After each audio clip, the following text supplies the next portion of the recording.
so much for being with us. You are certainly the most popular presidential candidate in Nigeria right now among young people. There is just so much momentum behind you. But here's the problem. Nigerians are used to being disappointed by their leaders. And when you think about some of the problems that are facing the country right now, they're systemic. I'm talking about corruption. I'm talking about oil theft. I'm talking about insecurity. I'm talking about the fiscal hole that Nigeria is in right now. Can all of that really be solved by one person? Well, if you have a leader that is competent, have the capacity and commitment to start dealing with it, you're not going to solve it overnight. But there will be a clear, visible, measurable attempt to dealing with it. And they're things that are solvable. They're things that can be dealt with decisively. But you have to have a leader that, if you look at what he's been able to do in the past, you can say yes. If indeed you do become Nigeria's next president. Nigeria, as you know, is broke. It is barely able to service its debt. It spends so much more than it earns. What are your plans? Just from a concrete perspective, what are your plans to take Nigeria's economy off of life support? Well, a variety of things.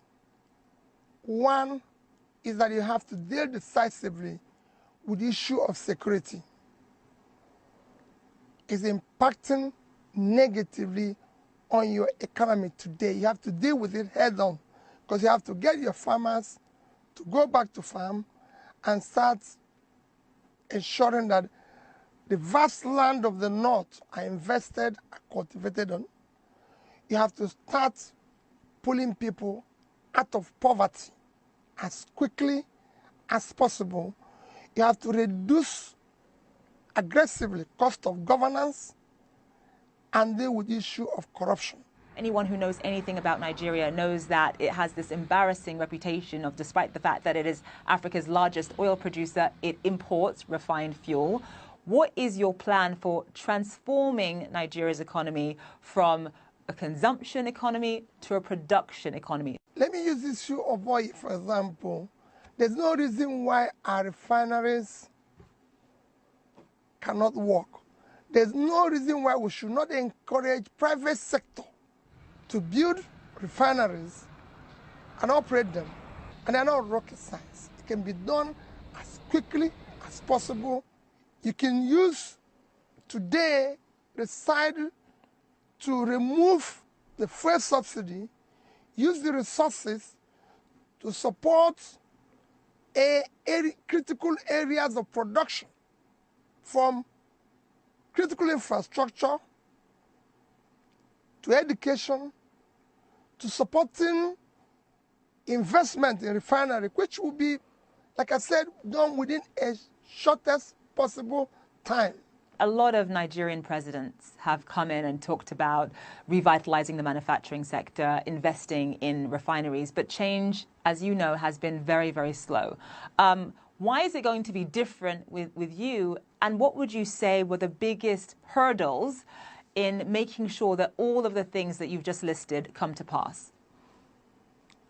Well, what people need to do is to go and look at what I promised as a state governor when I said I'm going to turn around education, health, pull people out of poverty, bring sanity and civility in governance in Anambra State, whether that happened or not. When I said we're going to save money, did we do that? I want to talk about one of the other sort of major issues that Nigeria is grappling with right now, and that is, of course, violence and insecurity. You can barely travel from one part of Nigeria to another without fearing for your life. And I'm talking about kidnapping, I'm talking about banditry, I'm talking about terrorism, I'm talking about Boko Haram. What is your plan for that? You know, I did say that initially, that what we need to first set down is issue of security. Because unless you have security, the farmers can't go back, you can't attract investment, nobody will ever want to go to an insecure place. And you can deal with that. There's so many You need to do a lot of work, reorganize your security architecture, ensure that there's multi-level policing. Issue of state police has to be decisively dealt with. There's so many things you need to do. You need to bring in more personnel into the security system, equip them properly, ensure that they are properly motivated to deal with the issue of security, because the need it is the most important thing Nigeria needs today. As you know, you and I are both Nigerian, we're both Igbos, we're both from southeastern Nigeria. Nigeria is a very hard country to hold together. You've got 200 million people, so many different tribes, so many different competing interests and ideas. And when you think about the fact that, you know, you're from the southeast, how easy is it going to be to rally Nigerians perhaps from the north behind you? That's got to be on your mind. That is what it was yesterday. Another problem, because we have been able to elect people based on ethnicity, religion, my turn, connection, or one form of bias or the other, which brought us to where we are, or structure, which always says structure of criminality. That is what we want to dismantle now and ensure that the next election is based on character, capacity, competence, commitment to do the right thing. Nigeria is now not just in a physical mess, it is at the last stage to collapse. The people in the north don't have a secure place. They don't have good roads. They don't buy bread cheaper than people in the south.